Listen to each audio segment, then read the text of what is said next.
intéressante. Ok, bah, je crois qu'on va pouvoir démarrer. T'es prêt, Jérémy? Je suis prêt. Charlet. Ok, c'est parti. Eh bien, bonjour à tous et bienvenue sur cette deuxième conférence de cette deuxième journée du SSQ 7. On va parler aujourd'hui de l'avenir du SEO puisqu'on va parler de Google SEO. Qu'est-ce que c'est Google SEO, hein? Vous l'avez peut-être vu passer ou peut-être pas du tout. Peut-être que ce sera une surprise pour vous. C'est ce nouvel affichage sur les SERP que Jérémy va vous présenter dans quelques instants et qui va arriver chez nous très bientôt et qui risque de faire mal, comme on l'a dit. Alors pour en discuter, hein, j'ai le plaisir d'avoir à mes côtés Jérémy Comté, notre team leader de la partie service de Hello. SMG. Ça va, Jérémy? Ben, ça va bien, en effet. Je suis Jérémy Condé et je m'occupe donc de la partie SEO service chez SMJ. Donc, il y a une équipe d'une dizaine de personnes en mode agence SEO. Et à mes côtés, donc, Charlet Bouzereau, expert parmi les experts. Voilà. Voilà, c'est gentil. Donc un petit rappel, hein, SMJ, c'est la plateforme SEO dédiée à vos stratégies de contenu. Donc c'est une plateforme d'aide à la rédaction SEO, on peut dire ça comme ça, qui va aider vos équipes marketing et SEO à rédiger du contenu plus performant en moins de temps, hein, qui fait vraiment gagner beaucoup de temps à vos équipes. Et justement, voilà, si vous n'avez pas encore vu l'offre, on a une offre spéciale pendant toute la durée de ce SSQ numéro 7 avec un workspace SMJ supplémentaire offert pour toute souscription à une offre business. Alors, c'est quoi un workspace? En fait, par exemple, vous avez plusieurs langues. Vous avez SMJ en français. Eh bien, un workspace supplémentaire, ça vous permettra de travailler l'anglais. Voilà, ça peut être un exemple d'utilisation. Ou si vous êtes un groupe avec plusieurs marques, plusieurs filiales. Ouais, je crois qu'on avait des petits problèmes de diapo, c'est ça? Dites-nous, Chez hein. certains, oui, et chez certains, non. Donc, c'est un petit Chez peu... certains, c'est bon. Oui, vous Rafraîchissez, pouvez, hein. rafraîchir, ouais. N'hésitez pas, voilà, CTRL F5. Alors, en plus de cette offre spéciale, hein, il y a pas mal de nouveautés. Jérémy, tu veux bien nous en parler? Qu'est-ce qui arrive Oui, bientôt? c'est vrai que dans la plateforme a beaucoup changé cette année. Donc on est tous très fiers. Il y a le suivi de position. Donc dans la plateforme, on suit beaucoup de mots-clés. Et là, on aura un suivi en temps réel des positions des mots-clés. C'est en place, c'est en test, c'est génial, on est super content.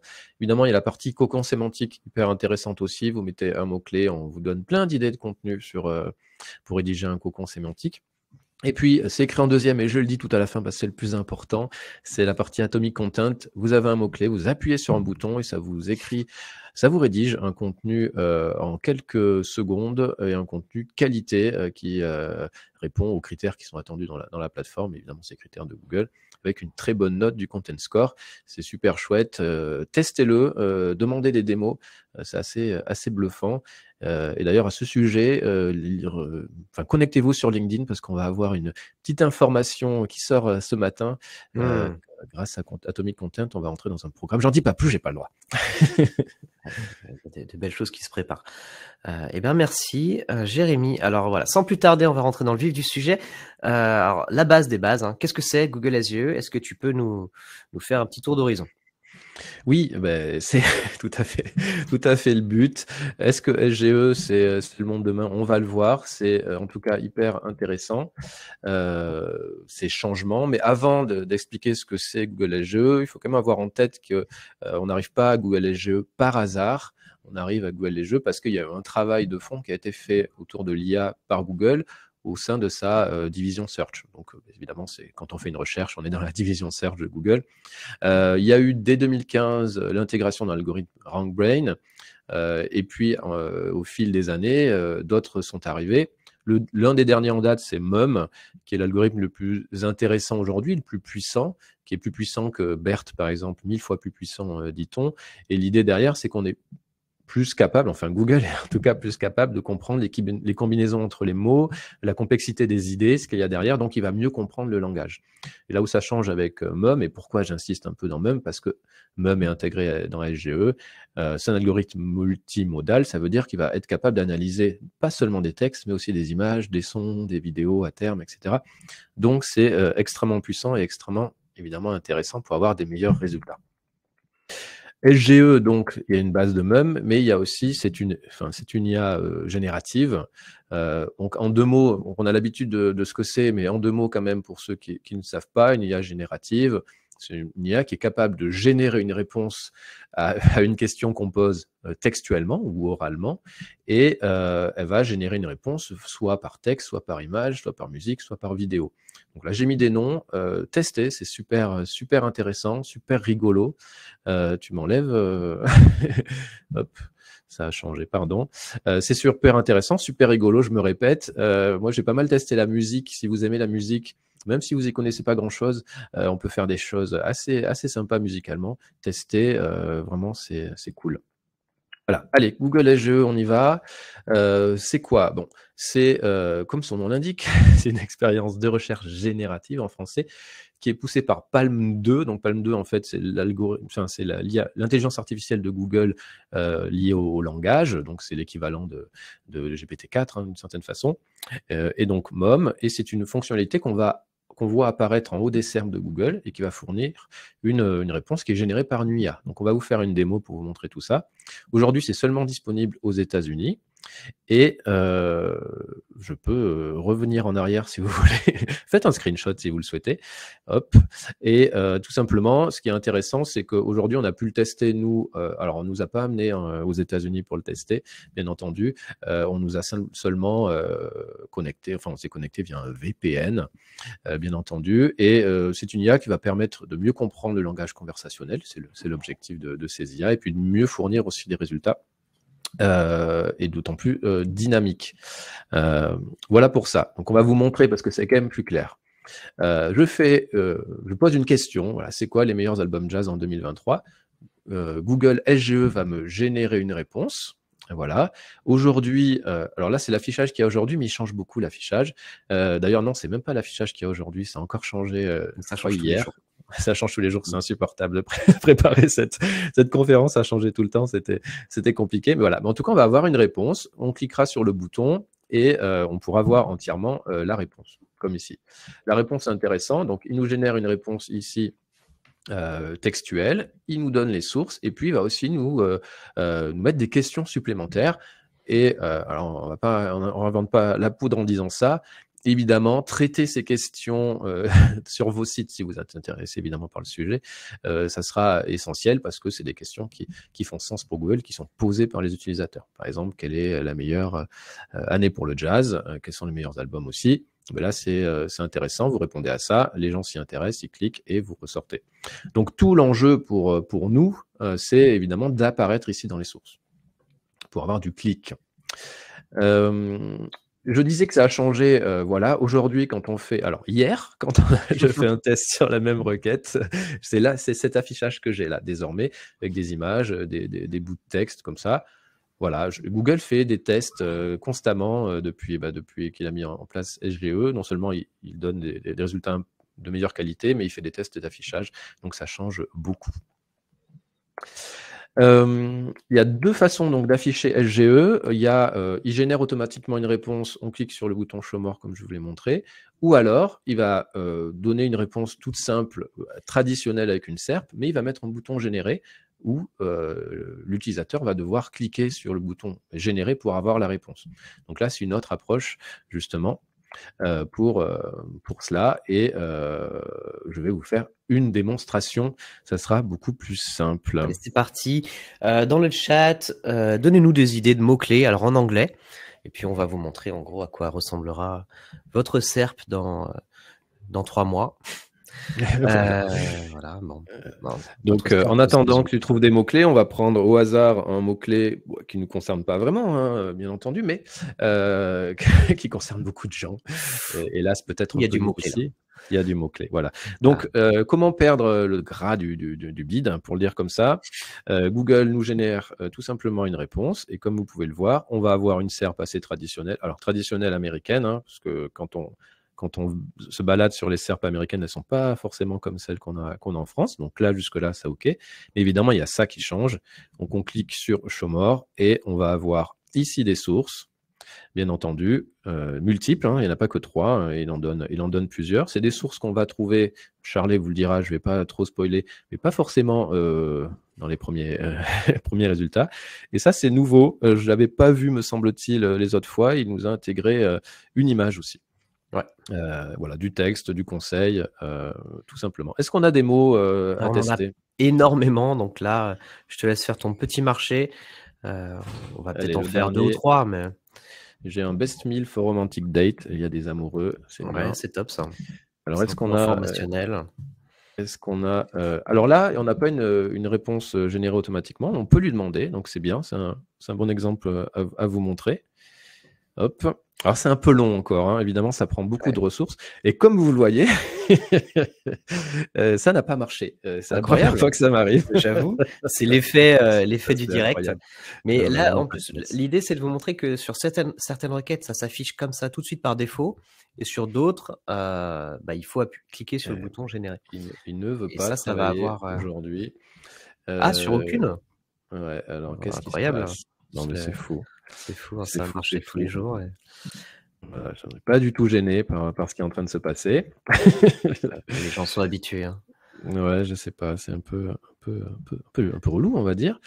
Sinon, je vais regarder, on va essayer voilà, là, j'ai une réponse, voilà. Là encore, c'était pas par défaut. Pas par défaut. Et donc, c'était quoi? Air treatment.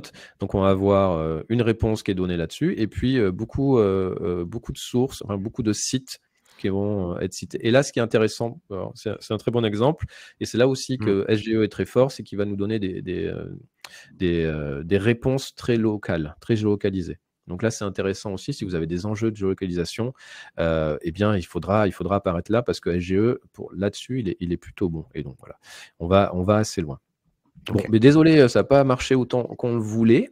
Non, mais On peut alors, essayer. il y avait CBD. Moi, ça m'intéresse de voir CBD parce que on CBD est, tout court. ouais, tout court, parce qu'on a la croisée des chemins entre du transac, de l'info. Tu vois, voilà, il l'affiche par défaut. Ouais. Et là, pareil, réponse très géolocalisée. Ouais. Ah Et oui, puis d'accord. très peu de texte au final. Alors ici, on peut cliquer pour agrandir. On va voir les sources qui correspondent, etc., etc. Voilà. Moi, ce que je vous invite, c'est vraiment à le tester. De toute façon, on va vous dire comment le faire. Enfin, on va vous donner un lien, surtout pour vous dire comment le faire. C'est assez sympa à tester. Hop, je vais revenir dessus.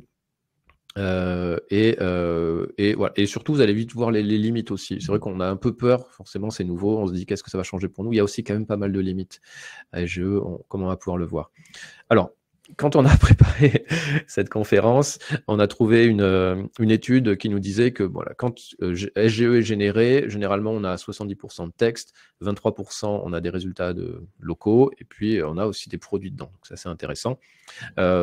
Là, avec les changements qu'il y a ces derniers temps, je pense que c'est un petit peu caduc, mais bon, globalement, on a quand même beaucoup de réponses textuelles néanmoins.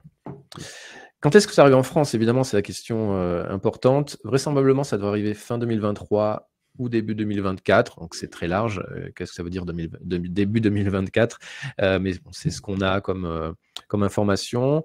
Pour le tester, un petit bit.ly avec un / tester SGE, ça va en fait vous envoyer vers le journal du net. Notre cher patron a fait un bel article pour vous dire comment y arriver. Ça ne marche pas du premier coup pour réussir, donc réessayez. Réessayez. Hop. Parfait. Merci Laura pour ce partage. Ah, parfait, Laura. Du coup, qu'est-ce que ça change pour vous? Puisque vous en doutez, hein, si toutes les SERPs se mettent à ressembler à ça, ça change un peu la manière dont on pratique notre métier. Donc, on va voir ensemble un peu tous les impacts potentiels de Google SGE. Soit dit en passant, voilà, il y aura un point bonus pour celui qui aura trouvé toutes les références de films à la fin du webinaire. Et avant de vous présenter ça avec Jérémy, petit aparté, on fait une enquête en ce moment en parlant de l'impact de l'IA sur les professionnels du marketing. Voilà, ça dure 6 minutes. On va vous mettre le lien dans le chat, j'imagine. C'est voilà, une petite étude pour voir comment vous, au quotidien, vous êtes impacté par l'IA. Est-ce que vous l'utilisez ou pas, etc. Donc, n'hésitez pas. Voilà, sans plus tarder, Jérémy, est-ce que tu peux nous montrer quelques cas d'usage? Oui, alors évidemment, on a fait une petite démo pour vous montrer à quoi ça ressemble, mais on a préparé d'autres choses quand même, des choses qui fonctionnent. Du coup, la question qu'on se pose évidemment, nous en tant que consultants SEO, c'est une question qu'on se pose pour nos clients, c'est qu'est-ce que ça change dans leur SERP? Donc typiquement, je vends des chaussures de randonnée, qu'est-ce que SGE va fournir comme réponse? Donc c'est extrêmement intéressant parce qu'il va vraiment nous fournir des réponses vraiment très transactionnelles. Et, il va sur ce sujet-là, donc ça fait un peu peur bien entendu. Donc tout le sujet, ça va être d'apparaître justement ici dans les produits proposés. Donc je tape hiking shoes, Google me génère cette réponse-là. Encore une fois, j'ai des sources. Et là, j'ai 4 lignes. Alors, j'en ai mis qu'une, mais en fait, j'ai 4 lignes de produits qui apparaissent. Donc, il nous manque gros enjeu à apparaître ici, si on vend évidemment des chaussures de randonnée. Mais là où c'est, pour moi en tout cas, à mes yeux, extrêmement intéressant Google AGE, c'est pas tant sur des mots-clés génériques. Pour moi, sa vraie fonction, c'est d'arriver sur des choses extrêmement complexes, des questions qu'on va se poser oralement ou à l'écrit, peu importe, sur des choses très précises, donc de la très très très longue traîne. Donc typiquement ici, j'ai pris l'exemple, c'est quelles chaussures porter pour un meneur de jeu au basket. Donc là, c'est important, on ne va pas forcément porter les mêmes chaussures, on n'a pas les mêmes besoins quand on est meneur de jeu ou pivot. Et donc du coup, là, on va nous générer une réponse extrêmement précise. Là encore, évidemment, un gros intérêt à apparaître ici et surtout un gros intérêt en amont, nous, travailler ces choses-là au niveau du contenu de façon beaucoup plus précise. C'est là que ça change un petit peu, pour le coup, la donne, même si on le fait déjà, mais là, on va vraiment sur des choses très, très, très, très, très précises. Voilà. Oui. Les questions qu'on se pose, évidemment, c'est pour la news, pour tout ce qui est actu chaude. Au début, donc SGE, c'est là depuis quelques mois, à peu près 6 mois peut-être. On voyait que SGE était pas très rapide sur ces sujets-là de générer des réponses autour de l'actualité chaude. C'est plus le cas aujourd'hui, ça va même plutôt vite. On sent que ça dépend vraisemblablement quand même de la complexité des news. Mais clairement, SGE, non seulement il veut s'appuyer sur des sources sérieuses, mais il veut générer des réponses. Et là, il va devenir clairement un concurrent direct des sites de médias et de news. Donc ça fait quand même un petit peu peur. Voilà un exemple en préparant, c'était la journée où Microsoft rachetait Activision. L'information donc est traitée déjà donc en direct par l'IA et il y avait une source qui était en ligne depuis 2 heures. C'est pas énorme 2 heures, bien entendu, Google a l'habitude d'indexer très vite de la news. Néanmoins, ici, il la traite très rapidement et il sort une réponse qui est complètement valable. Et du coup, on n'a pas besoin d'aller voir sur les sites de news. Donc ça fait vraiment, vraiment peur. Il y aura un sujet, en tout cas, clairement, pour les médias là-dessus. Le AT, hyper important depuis quelques années, on le travaille à fond à SEO. L'idée, c'est évidemment d'être à jour sur ces sujets avec SGE et de voir comment il réagit. Donc, le AT, ça concerne historiquement plutôt tous les sites de santé, d'investissement, etc., etc. Ça a un petit peu évolué ces derniers temps avec plus la partie expérience, donc avec des sites de comparatifs par exemple de produits. Donc là c'est important parce que généralement, enfin Google, ce qu'il veut donner, c'est des réponses qui sont vraies, factuelles, à ses utilisateurs. Et donc, évidemment, en utilisant une intelligence artificielle, c'est un petit peu risqué. Donc, il est assez sûr de lui. On a fait des tests et il va être capable de générer des réponses. Et en l'occurrence, là, voilà comment traiter la grippe.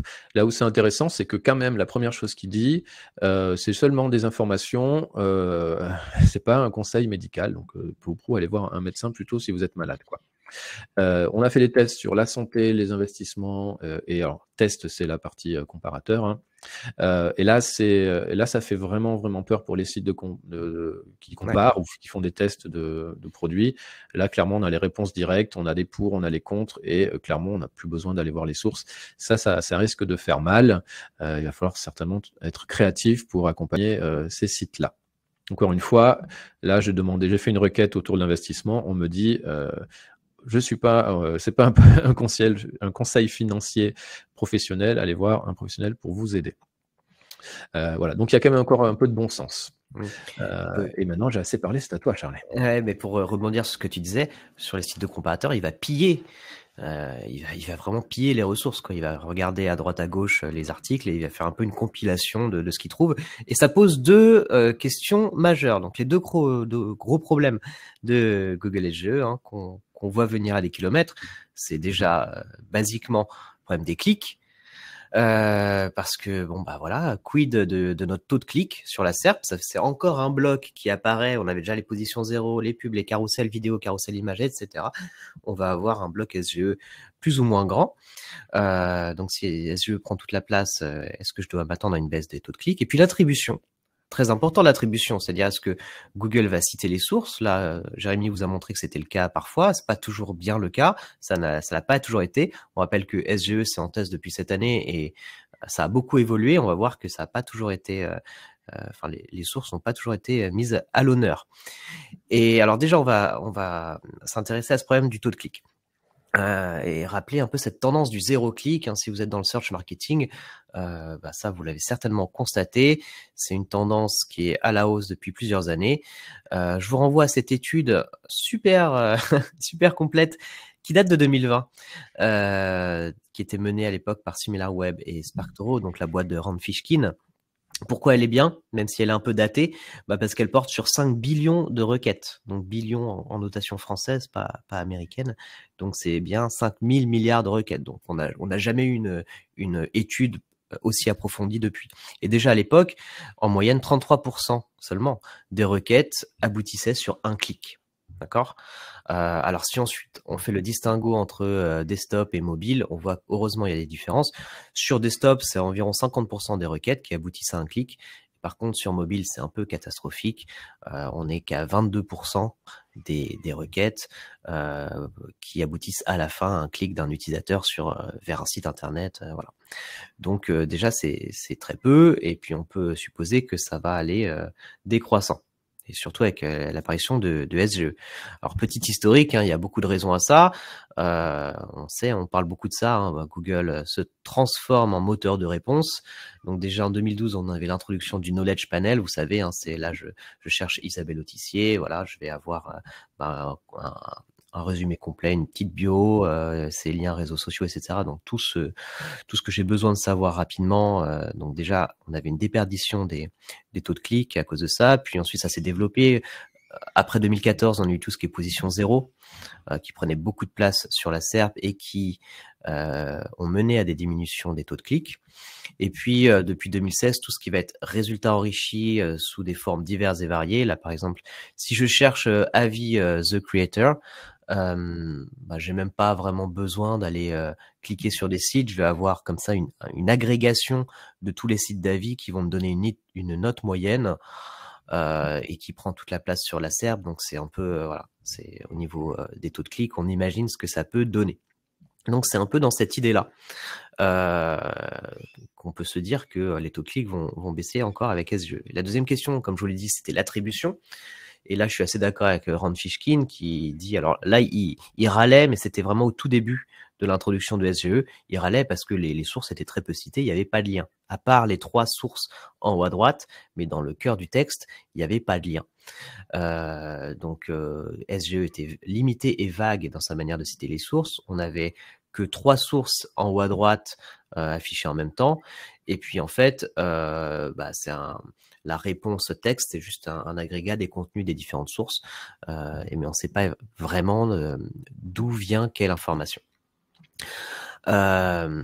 Autre question, hein, c'est lié à l'attribution, c'est la question du copier-coller. C'est censé être de l'IA générative. Voilà, l'IA est censée générer, développer une réponse originale, authentique. En fait, souvent, c'est pas du tout le cas. Là, pour cet exemple, on voit, hein, j'ai la position 0 en bas et on voit que le texte généré supposément par Google SGE, il est identique, c'est le même bullet point, voilà, le même classement 2, 3, 4, 5, copier-coller. Donc là, voilà, niveau attribution, c'est pas top. Et c'est pas nouveau. C'est pas nouveau hein, pour ceux qui avaient suivi en 2009 2019, il y a eu un scandale, vous vous souvenez avec le site genius.com qui accusait Google de copier son contenu tel quel et de le reprendre à son compte. C'est ça le problème, c'est que tu cites pas la source et tu le reprends à ton compte. Donc l'éditeur de site ou le créateur de contenu est lésé. Là, par exemple, si je cherche les paroles de Alessia Cara Not Today, j'ai source Lyric Find qui est Google, enfin c'est un partenaire de Google, prestataire. Alors qu'en fait, le texte est copié-collé de Genius. Alors, comment on le sait? Bah, tout simplement parce que à l'époque, Genius avait caché dans son texte une ponctuation spéciale avec des apostrophes de différentes formes qui formaient en code Morse l'expression pris la main dans le sac, red-handed. Et donc, il avait prouvé comme ça que c'était pas juste une transcription des paroles, c'était un vulgaire copier-coller de leur site. Donc là, c'est un peu plus problématique. Donc, c'est pour ça avec SGE, il y a beaucoup de plaintes et beaucoup d'inquiétudes de la part des SEO et des éditeurs de sites. Et donc, il y a eu du changement. Là, depuis cet été, Google s'est mis à inclure des liens. Donc, ça peut ressembler à ça. Alors, il y a plusieurs affichages. Là, vous voyez à gauche, ça, c'est un affichage possible. J'ai mes liens en dur avec la source citée en toutes lettres. Donc, si j'ai ça dans mon SGE, c'est top. En tout cas, si je suis la source, c'est top. Autre affichage qui semble être le plus courant en ce moment, c'est le petit drop-down. Voilà, les petites flèches que je peux cliquer, faire dérouler et ça va m'afficher la source. Voilà, après chaque ligne. C'est moins visible, on va dire, mais c'est mieux que rien. C'est mieux que ce qu'on avait il y a 6 mois. Et puis, troisième type d'affichage, je vais avoir un symbole guillemet. Et quand je passe ma souris sur le symbole guillemet, eh ben, je peux voir là, si je cherche, est-ce que Bob l'éponge peut battre Optimus Prime? Je peux cliquer sur ma source. Question très importante d'ailleurs. Alors, cette question du pillage des sources et de la mauvaise attribution, ça pousse de nombreux éditeurs de sites et notamment des médias à se poser la question, est-ce que en tant que créateur de contenu, j'ai un intérêt à donner accès gratuitement à Google, enfin à des IA, pour que des IA puissent se nourrir de mon contenu comme ça et ensuite ne pas me citer ou très peu. Pourquoi après tout je le ferai? Et donc il y a déjà des réactions, hein. Là il y a quelques semaines, vous avez peut-être vu passer cela. New York Times a modifié ses conditions générales de service. Ils ont rajouté cette petite ligne, hein. En gros, il est interdit d'utiliser notre contenu pour entraîner des IA ou des systèmes d'IA ou de machine learning. Donc, en gros, on s'expose à un procès potentiel. Alors, peut-être que ça n'aura jamais lieu, mais ça peut être dissuasif. Et peut-être que tout le monde va finir par modifier ses conditions générales pour un petit peu se protéger. Est-ce que ça suffit? Pas sûr. En fait, il faudrait qu'il y ait un précédent légal pour voir. Il y a d'autres techniques qui existent. Puisque là, c'est nouveau, hein, depuis le 28 septembre, Google a introduit une nouvelle directive au fichier robot.txt. Alors, vous le saviez peut-être, vous pouvez aussi bloquer ChatGPT. Donc, toutes les IA génératives, en gros, vous pouvez les bloquer. Vous pouvez les empêcher d'accéder à votre site. Donc, ChatGPT, GPT User, Common Crawl et Google Extended, c'est pour bloquer les IA génératives de Google, donc Bard et Vertex. Et on peut voir que c'est déjà en train de se développer, hein. Il y a beaucoup de sites qui se sont mis à la page. Si on prend le top 1000 des sites français, selon cette source, donc c'est Alexio qui a fait cette étude sur les 1000 plus gros sites en France. Il y en a 14% qui bloquent déjà au moins un robot, donc généralement ChatGPT. Et donc vous pouvez aller voir le robot TXT de Figaro par exemple ou Actu.fr. Ils bloquent ces robots-là pour empêcher les IA de s'entraîner sur leur contenu. Mais petit problème, là j'ai vu dans le chat des gens qui avaient bondi, en fait ça ne solutionne pas Google SGE. Google SGE c'est à part, c'est de l'IA mais c'est à part. Alors là on a vu, enfin pour vous montrer un exemple, la VentureBeat qui eux bloquent toutes les IA génératives dans leur robot TXT, malgré tout ils apparaissent dans SGE. Donc en fait malgré ce que dit Google, en fait le seul moyen de bloquer SGE, c'est de tout simplement bloquer Googlebot. Pour l'instant, il n'y a pas vraiment d'autres solutions. Évidemment, ce serait catastrophique d'un point de vue SEO, on ne va pas le faire. Donc, on est un peu pour l'instant dans un flou artistique. Alors, Google SEO peut passer, mais en gros, théoriquement, il ne peut pas s'entraîner dessus. C'est la notion d'entraînement et de se nourrir nourrir sa base de données avec de l'info. Donc ça marche pas. Donc là, on vous a montré les différents impacts. On était un peu catastrophiste, hein, un peu alarmiste. Donc, est-ce que c'est la fin du SEO? Voilà. Est-ce qu'on va tous aller pointer à Pôle emploi? Je crois qu'on dit France Travail maintenant, d'ailleurs. Et justement, Jérémy, on va voir ça ensemble. Moi, j'ai demandé à ChatGPT parce que maintenant, voilà, j'ai bien compris. C'était ça la réponse à tout. Est-ce que Google SEO va tuer le SEO? Alors, il a été rassurant, il est gentil. Voilà, les robots, ils essayent de nous dire qu'ils sont pas trop dangereux. Donc, il me dit oui, non, en fait, les spécialistes du référencement vont devoir s'adapter en améliorant la qualité du contenu, en privilégiant l'UX et en se concentrant sur des stratégies de référencement plus holistiques.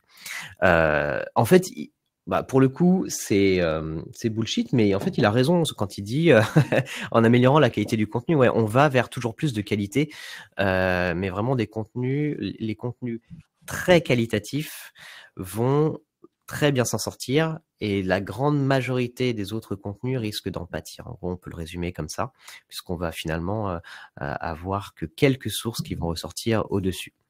Alors, il y a pas mal de points qu'on voulait soulever avec Jérémy pour nuancer, relativiser cet impact de Google SEO. Alors, on va les voir. Hein. Le premier, c'est l'adoption utilisateur. C'est pas dit du tout que ce soit adopté. C'est pas dit du tout que le grand public soit fan de SGE. Là, il y a un article de Wired qui résume très bien le problème. Hein. Déjà, c'est lent. Jérémy, on l'a bien vu avec ta démo, ça prend du temps à se générer. Non, mais tu vois, même quand ça s'affiche par défaut, ça prend quelques secondes. Donc, ça va pas du tout dans le sens de l'histoire. C'est très verbeux. Des fois, ça fait des réponses très longues pour pas grand-chose. C'est encombré et c'est pas toujours efficace. Et en fait, quand on compare avec ce qu'on a déjà, les réponses déjà qu'on a dans Google qui sont de très bonne qualité la plupart du temps, est-ce que ça apporte grand-chose? Personnellement, j'en suis pas sûr. Le deuxième gros problème, c'est que des fois, ça dit n'importe quoi, comme la plupart des IA d'ailleurs. Hein, elles font des fois de l'hallucination, comme on dit. Donc là, vous avez peut-être vu passer cet exemple sur Twitter. Cyrus Shepard qui avait demandé comment bouillir des œufs. Comment cuire des œufs. Donc là, la recette spéciale SGE, il vous fait cuire les œufs pendant 9 à 12 minutes, puis les faire rafraîchir au frigo pendant 14 minutes, puis on les fait recuire pendant 11 minutes. On les ressort au froid, au frigo un moment. Ensuite, on met un timer de 6 minutes pour les faire rebouillir. On les ressort et à la fin, on les fait mijoter tranquillement pendant 13 minutes. Voilà, donc s'il y en a pour 60 minutes de préparation, je vous conseille pas de manger des œufs durs comme ça. Donc il y a encore vraiment une marge de progrès et à mon avis, c'est vraiment pas au point. Déjà aujourd'hui, c'est réglé ce problème-là. Si oui, c'est plutôt OK. C'est vrai que là, en quelques jours, peut-être parce qu'ils ont vu passer le post, mais on l'a vu depuis le début de SGE, il y a un peu du progrès. Autre point qui peut nous servir à nuancer et à mettre en perspective, c'est prendre l'exemple de Bing, puisque c'était Bing les premiers à avoir fait ça. Hein. Et SGE, c'est un peu une réponse à l'affichage IA de Bing. Donc le bloc IA sur Bing au printemps 2023 pour la requête Badger, donc blaireau. Vous pouvez voir à quoi ça ressemblait. Ça occupait tout le haut de la page. C'était cette espèce de bloc là en haut à gauche. Et puis si je fais la même requête en septembre 2023, on voit que ce même bloc, il est relégué tout en bas de la page. Donc Bing aussi font des essais et s'ils l'ont relégué en bas de la page, ça peut vouloir dire qu'ils ont constaté que l'adoption utilisateur n'était pas au rendez-vous, que ça n'apportait pas grand-chose, etc., etc. Donc on n'est pas à l'abri que SGE finalement lui aussi soit relégué plus bas. Autre point qui peut servir à nuancer, c'est que à l'heure actuelle, alors là encore, c'est selon le site GetStat qui a analysé un grand nombre de requêtes. Eux, ils ont calculé qu'il y avait seulement un tiers des requêtes pour lesquelles SGE était généré par défaut. Donc voilà, un tiers des requêtes, c'est pas énorme. Après, il y a beaucoup de requêtes pour lesquelles, donc 56%, on a accès au bouton Generate. à voir, hein. Là encore, c'est la question de l'adoption. Est-ce que les gens vont vraiment cliquer dessus? Et puis, il y a 13% pour lesquels on n'a même pas l'option d'avoir SGE. Autre point intéressant, c'est que la majorité des sites présents dans les sources SGE ne sont pas présents en top 10. Donc ça, c'est assez incroyable. Vous voyez, on vous parlait de ces 3 sources carousel en haut à droite. On peut se dire, bon bah ok, ça c'est les meilleurs résultats pour Hiking Shoes. Et donc c'est certainement mes 3 premiers résultats sur la SERP. Pas du tout. La majorité du temps, c'est des sources qui ne sont même pas dans le top 10. Donc voilà, dans 41% des cas, il n'y en a aucun des 3 qui est même en top 10.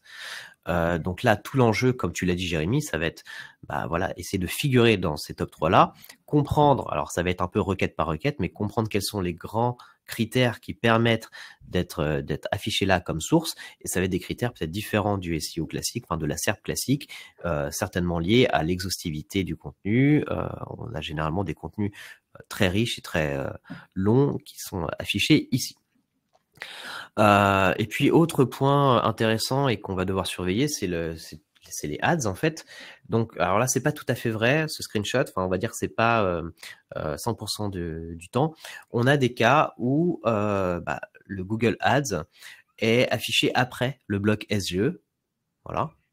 Même si maintenant c'est de plus en plus ils ont tendance à l'afficher au-dessus. Donc des fois c'est au-dessus, des fois c'est en dessous, mais vous comprenez bien que si c'est affiché en dessous du bloc SEO, même pour Google c'est pas rentable. C'est-à-dire tu as déjà un bloc informationnel, puis tu as des pubs, et puis les résultats naturels, bah là ils sont perdus, enterrés tout en bas.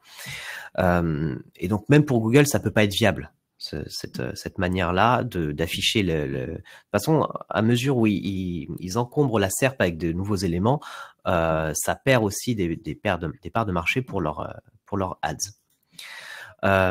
Donc une fois qu'on a tout ça en tête, il va falloir préparer l'arrivée de SGE et adopter une stratégie comme ça un peu cas par cas. Donc Jérémy, je te laisse nous expliquer. Ouais, alors je vais aller vite parce qu'il y a tellement de questions et j'ai envie de répondre à tout. Donc pensez à voter, ça nous aidera.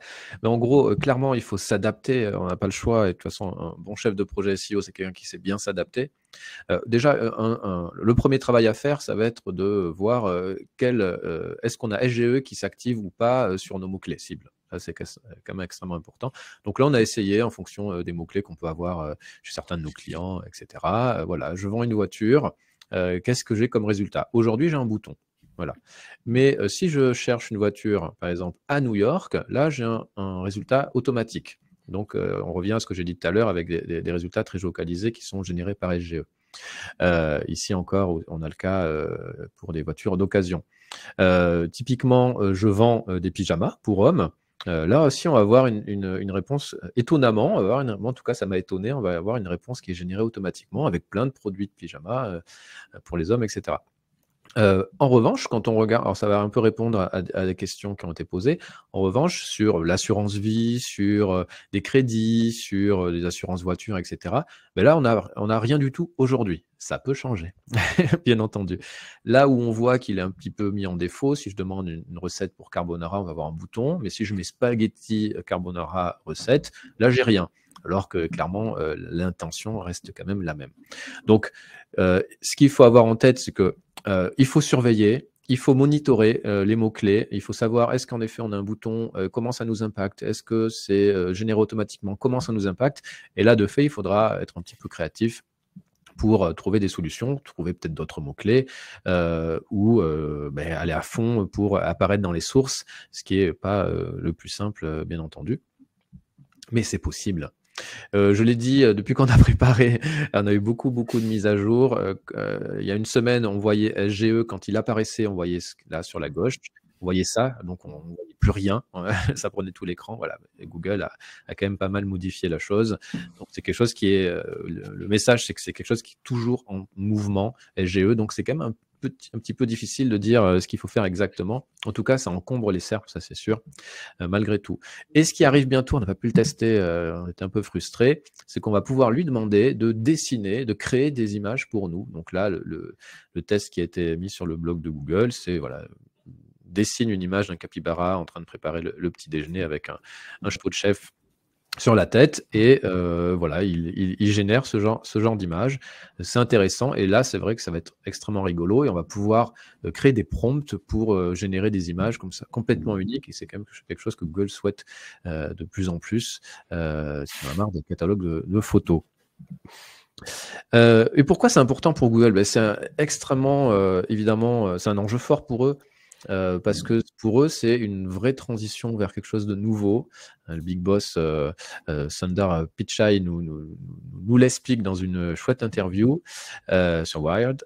Et voilà, donc d'abord, évidemment, ils essaient de nous rassurer, nous, l'utilisateur, mais surtout possesseurs de sites, en disant ben, on veut que les utilisateurs consultent ces sites. Bon, certes, mais bon, pour le moment, quand on fait les tests, on se rend compte que quand même des baisses 60 à 80% selon les sujets. Hein. Donc ça pique. Mais bon, évidemment, l'objectif, c'est de changer un petit peu, de faire évoluer l'expérience utilisateur. Bien entendu, Google veut se positionner comme quelqu'un d'aidant, mais clairement, on va avoir des gros sujets à l'avenir. Voilà. Je vais très vite, je suis désolé, comme ça on peut prendre plein de questions. J'ai vu que vous avez encore raison. voté. Yes. Votre écoute, bien entendu. Eh bien, oui, merci à tous pour toutes vos questions. Alors, on va essayer d'aller vite. Alors, je vais commencer. Donc, la plus posée de loin, c'est Alexandra. Que conseillez-vous pour anticiper l'arrivée de Google SGE? Donc, c'est vrai que ça, c'est tout le problème.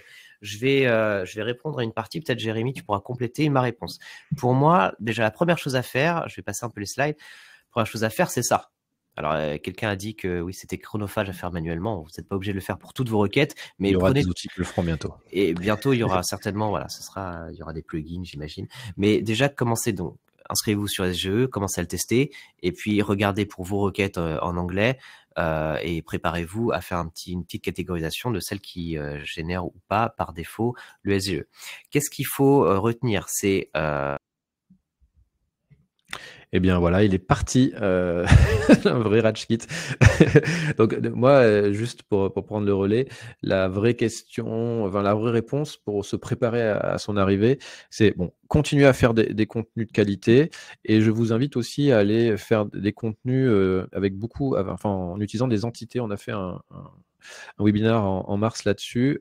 Ça permet d'enrichir énormément vos contenus, les entités. Ça permet à Google de bien comprendre ce qui se passe sur vos contenus, que ce soit local ou pas. Et je pense que c'est très souvent oublié l'utilisation des entités pour enrichir les contenus, pour bien que Google comprenne la sémantique et développer la sémantique tout autour, etc. Donc c'est un de mes conseils pour anticiper, bien entendu. Et puis, vous voyez, Charlet, je te confonds. Charlet l'a dit, vous a bien expliqué qu'il faut faire des contenus très riches, très experts aussi, aller à fond sur le AT. Et c'est comme ça qu'on va augmenter les chances d'apparaître dans les sources. Je vois que tu as pris le rebond. Oui. Merci. Et en parlant des entités, oui, effectivement, on a notre webinaire qui parle de ça. Et puis, je voulais aussi revenir sur ce que tu mentionnais. Hein. On a ces questions-là, par exemple. Donc, pour toutes vos requêtes SGE, vous allez voir, par exemple, là, j'ai les questions. Ouais. Est-ce qu'il faut d'abord faire bouillir l'eau avant de mettre les œufs, etc. Enfin bref, toutes les questions associées qui s'affichent en dessous de SGE. Eh bien, il a un problème de connexion, j'ai l'impression. Donc, répondez-y à ces questions et ça va enrichir tout ça. Deuxième question, Rémi. Quels conseils et bonnes pratiques pour bien ressortir dans les résultats SGE? C'est un petit peu pareil. Conseillez-vous d'utiliser encore les PA? Oui. Les PA, en gros, on les retrouve tout en bas, hein, comme on le montrait ici. Donc, allez-y à fond, utilisez-les, répondez à tout cela. Et l'idée, hein, c'est de toute façon, le sujet aujourd'hui et depuis quelques années, c'est d'être le plus exhaustif possible et expert sur les sujets. Et si vous l'êtes, évidemment, vous le serez aussi dans SGE. Voilà. Yes. Alors, on va continuer hein, dans l'ordre des votes. Quel conseil, bonne pratique Alors, pour je viens bien d'y répondre, du ça, coup. on vient d'y répondre. Comment les sources sont-elles sélectionnées? Sur quels critères? On vient d'y répondre un petit peu. Et puis, il faudra aussi, en gros, faites le test, testez SGE, prenez vos requêtes, les 3 résultats de sources qui s'affichent, lisez-les en profondeur, essayez de essayer de comprendre comment ces contenus sont faits. Ça vous aidera à construire de meilleurs contenus. Pourquoi SGE ne choisit pas dans le top 10, sachant que normalement, c'est là qu'on a les contenus les plus pertinents. Donc ça, c'est une excellente question. On comprend pas encore tout, mais je pense qu'aussi, il va, voilà, pour meilleures chaussures de randonnée, dans le top 3. Bien, décidément. Je ne sais pas ce qu'il voulait dire exactement, mais clairement, oui, Google, il fait des tests et il essaie clairement d'aller au-delà du top 10 parce qu'il y a aussi des réponses assez intéressantes ailleurs, puisqu'on est quand même sur des concurrences très très fortes. Voilà. Après, on peut légitimement penser aussi qu'il fait des tests et que tout n'est pas. Il y a aussi des choses bonnes en dehors du top 10 et assez pertinentes. Comment Google les liens sponsorisés. Alors les liens sponsorisés, c'est un petit peu compliqué. Là, quand j'ai fait, alors je ne sais pas pourquoi, mais moi quand j'utilise SGE aujourd'hui et je n'ai pas de bloqueur de pub, j'ai pas de lien sponsorisé. Vraisemblablement, de ce qu'on a pu voir chez d'autres, chez nous, on a les liens au-dessus d'SGE qui apparaissent toujours. Voilà. Donc vraisemblablement, il ne va pas arrêter évidemment, ça c'est sûr qu'il n'arrêtera pas de faire du ads. Donc ouais, ça apparaîtra toujours certainement en haut avant. Je suis censuré par les robots, Jérémy. Ils te détestent. Est-ce que tous les secteurs d'activité seront touchés de la même manière? Vous l'avez vu aujourd'hui, non. Pas encore. J'ai montré tout à l'heure sur l'assurance, typiquement, sur le crédit. Aujourd'hui, Google n'est pas encore allé dessus. Ça ne veut pas dire qu'il ira jamais, mais en tout cas, en ce qui nous concerne, c'est pas le cas. J'ai vu passer une question dans le chat. On nous a demandé de tester meilleure perceuse. Donc moi j'avais testé perceuse vraisemblablement. Sur meilleure perceuse, c'est intéressant parce que il va s'appuyer quand même beaucoup sur les avis clients, les avis utilisateurs pour faire ressortir les produits. Donc, pour répondre aussi aux questions, travaillez beaucoup les avis utilisateurs, allez chercher cette connaissance chez vos clients. Si vous vendez des choses, mais demandez-leur des retours parce que c'est hyper important. Et tant qu'à faire, il vaut mieux que ce soit positif, bien entendu. Alors, je ne sais pas si tu as déjà répondu à celle-là. Comment SGE mettra en avant les liens sponsorisés? Oui, très vite. Ok. Très vite. Sachant, oui, donc ce sera à la fois dans SGE et puis ensuite dans le blog sponsorisé. Oui, je ne l'ai pas dit, ça sera aussi dans SGE, en effet. Ouais. Allez, on dit qu'il faut créer des vidéos sur YouTube pour optimiser sa présence sur Google SGE, mais comment relier son site à son compte Google grâce aux mots-clés dans la légende de la vidéo? Comment relier son site à son compte Google? Je suis pas sûr de... Alors, peut-être... Alors attention, parce que dans le rapport Search Console, par exemple, vous pouvez le voir. Dans le rapport Search Console, vous avez vidéo, mais ça va pas être votre chaîne YouTube. Pas vraiment. C'est les pages de vidéos qui contiennent une vidéo YouTube. Donc, déjà, première chose, c'est si c'est pas le cas, vos vidéos, hébergez-les sur une de vos pages, pas simplement sur le compte YouTube, mais une page dédiée, voilà, avec une URL, afin qu'elle apparaisse dans votre rapport Search Console. C'est une des manières qui fait que la GSC peut faire le lien entre des requêtes vidéo et votre site. Je suis pas sûr de Jérémy, si tu as quelque chose. Non, je voulais compléter un peu plutôt la réponse à la première question qui était comment anticiper. Mais il y a une chose qui est extrêmement importante, on l'a pas dit. On vous dit d'écrire, mais en fait, il faut, quand on travaille avec MOM, on n'a pas le choix, l'algorithme de Google multimodal. Il faut aussi travailler d'autres choses, les images, créer des images uniques, de l'audio, pourquoi pas des podcasts, pourquoi pas de la vidéo. Ça, c'est riche et ça, Google, il est très demandeur de ça. Et ça vous permettra aussi de ressortir mieux dans SGE, probablement. Est-ce que si on bloque la reprise des contenus par les IA, les moteurs de recherche risquent en retour de nous pénaliser en fait? Non, a priori non. A priori non, c'est deux choses différentes. On peut bloquer les robots, donc faire en sorte que le robot texté bloque les IA, donc pour pas qu'ils puissent nourrir les IA, mais c'est décorrélé du positionnement dans Google. Donc après, On peut imaginer qu'ils pénalisent un peu comme une vengeance, mais c'est pas vraiment la manière de fonctionner. Surtout que bon, Google, c'est pas ChatGPT, tout ça. Donc a priori non. Par contre, si vous bloquez entièrement Googlebot pour pas apparaître dans SGE, bah vous serez en plus, vous serez pas indexé. Donc là, par contre, c'est très problématique. Mais sinon, non. Allez, on peut en faire une dernière, Jérémy? Allez. Oh, bah, je te laisse. Je regarde histoire. Ok. Alors je là, sais pas quoi il y en a une. dire. Alors c'était le webinaire d'hier sur GA4 qui a posé beaucoup de questions. Là, j'avoue, je sais pas. Est-ce qu'on pourra distinguer le trafic qui provient de SGE dans GA4? J'ai pas la réponse pour l'instant. Non, aujourd'hui, je sais pas sûr que ça soit encore possible, mais ça serait intéressant. En tout cas, C'est intéressant. Peut-être en créant un rapport custom, si ça existe, mais ouais. Peut-être dans la Search Console à terme, en tout cas. Ça pourrait être intéressant qu'ils le fassent. Et est-ce que c'est la mort programmée des comparateurs? On en a un petit peu parlé, Jérémy. Est-ce que tu veux rebondir? Oui, bah Vincent Terrazi, hier, ils en parlaient. Il a fait une interview, il en parlait. Hein, eux, ils sont persuadés que c'est la mort des comparateurs. C'est vrai que quand on teste SGE, ça fait vraiment peur. Ça fait vraiment peur pour nos clients qui ont des comparateurs, qui font des tests. Là, aujourd'hui, si ça reste comme ça, oui, c'est la mort programmée, mais néanmoins, il faut quand même avoir en tête que Google SGE, si il n'y a plus de sites qui font des comparatifs, il aura du mal à trouver aussi de la matière. Donc peut-être qu'il s'appuiera seulement sur l'expérience utilisateur, hein, les retours, les avis des clients, mais ça sera certainement moins qualitatif et qu'il va certainement falloir trouver quand même un compromis, un équilibre pour que tout le monde soit satisfait et qu'on continue à avoir quand même une information de qualité. Et ça sera très important. Et effectivement, bah, je crois qu'on va s'arrêter là. Eh bien, merci à tous. Vous avez été très nombreux et avec beaucoup de questions, ça fait plaisir. Évidemment, la conf sera disponible en replay très bientôt, hein, d'ici quelques heures. On va vous laisser vous préparer pour la prochaine conférence des talentueuses Alix et Inès de SimilarWeb qui vont vous parler des changements de SERP en 2023. Mais vraiment axé sur le marché français, les spécificités du marché français. Donc ça, c'est très, très intéressant.